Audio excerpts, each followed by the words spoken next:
There's no question that we're still in a severe housing crisis and homes will remain unaffordable for the foreseeable future. At the same time, government policy is making it easier for everyday homeowners and small investors to create more housing by adding more suites to their homes, turning a single-family home into 2, 3, or even 4 units. Not only is this an excellent way to generate wealth for you and your family, but it also helps the community by creating more housing units.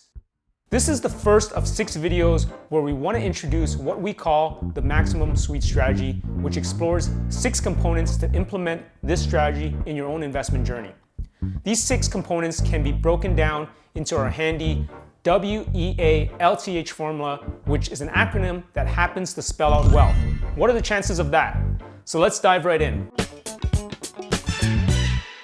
Welcome back. Thanks for watching. I'm Andy from Suite Additions, where we help investors and homeowners create more housing and generate wealth. We would really appreciate if you can take a second to hit the like button, and please subscribe to this channel if you haven't done so already so that we can get more content out. You can also read a more detailed version of this video in our blog post at suiteadditions.com. So today we're going to explore the first component, which is the W in the wealth formula as part of the max suite strategy. W stands for what, as in what can be done to a property as of right or by right. As of right or by right essentially means what can be done to the property within the existing bylaws of the city. This is important because it's considered the low-hanging fruit of development, meaning there's no additional permission needed from the city planning department or your neighbors. You can simply go straight to getting a building permit when you start an as-of-right project. This saves valuable resources such as time and city fees that can be better spent on your actual project. So when we ask what can be done, there are 3 questions that we want to have answered when you're determining the feasibility of your project. The questions include, what are the maximum number of units? What are the maximum sizes of the units that can be built?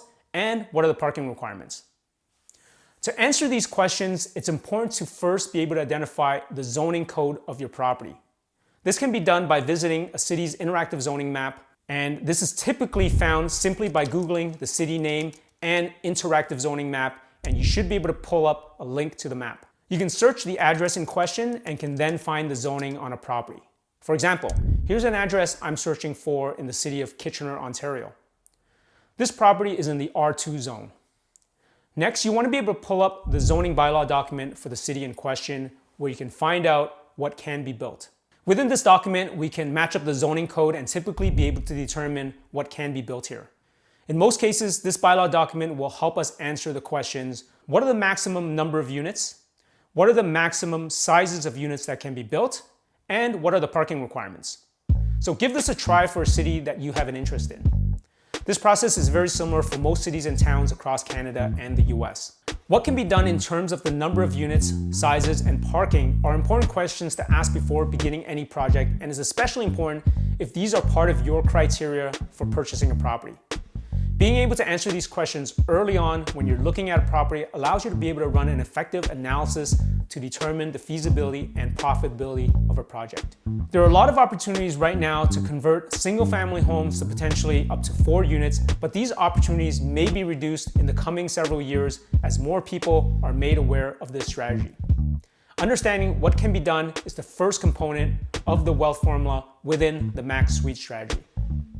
So we hope you found this information to be useful. On our next video, we're going to look at the next item, which is the E in the wealth formula. The E stands for the existing house and how to maximize its value to its best use.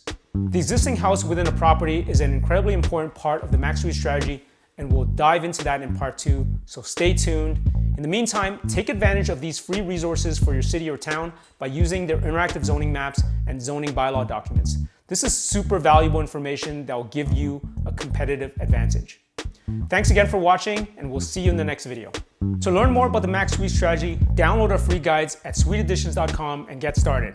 And if you enjoyed this video, here's another great one for you.